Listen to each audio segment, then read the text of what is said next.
অহা 11 মে তাৰিখে কেন্দ্ৰীয় গৃহমন্ত্ৰী অমিত শ্বাহ ডাঙৰীয়াই গুৱাহাটীত 50,000 যুৱক যুৱতীক চৰকাৰী নিযুক্তি পত্ৰ প্ৰদান কৰিব। এই কামবিলাক আজি আমি কৰি আছো। এই কামবিলাক আমি কাৰ কাৰণে কৰিব পাৰিছো? বিজেপিৰ চৰকাৰৰ কাৰণে, বিজেপি দলৰ কাৰণে। বিজেপি দল আমি যিমানে শক্তিশালী কৰিম, আমাৰ অসম ইমানে আগুৱাই যাব, ভাৰতবৰ্ষ আগুৱাই যাব।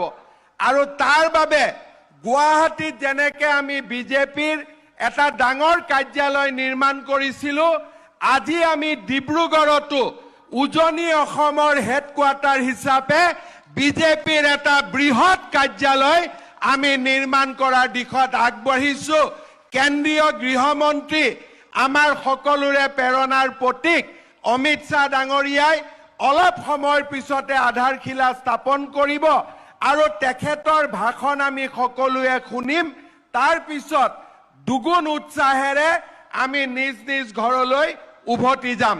আজি আপোনালোকে জানে কেন্দ্ৰীয় গৃহমন্ত্ৰী ডাঙৰীয়া যোৱাকালি চাইনাৰ একেবাৰে বৰ্ডাৰত তেখেত উপস্থিত আছিল। দেশৰ কোনো গৃহমন্ত্ৰী চাইনাৰ সীমান্তত গৈ আজিলৈকে ৰাতি থকা নাছিল। আৰু যোৱাকালি গৃহমন্ত্ৰী ডাঙৰীয়াই কৈছে যে যিমানেই ডাঙৰ দেশ নহওক কিয়, ভাৰতে বেজীৰ আগৰ সন্মান মাতিও কোনো ৰাষ্ট্ৰক এৰি নিদিয়ে। এক ডাঙৰ সিদ্ধান্ত লৈ এটা ডাঙৰ दिन अतिबाहित करी तेखत आज आमार मजत उपस्थित होइसे। मैं भारत सरकार का गृह मंत्री अमित शाह जी को असम का धरती में आदर सम्भाषण जताता हूं।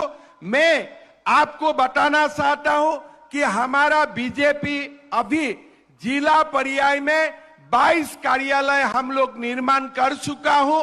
7 कार्यालय निर्माण होने का साथ साथ पूरा जिला पर्याय का कार्यालय का निर्माण का काम समाप्त हो जाए।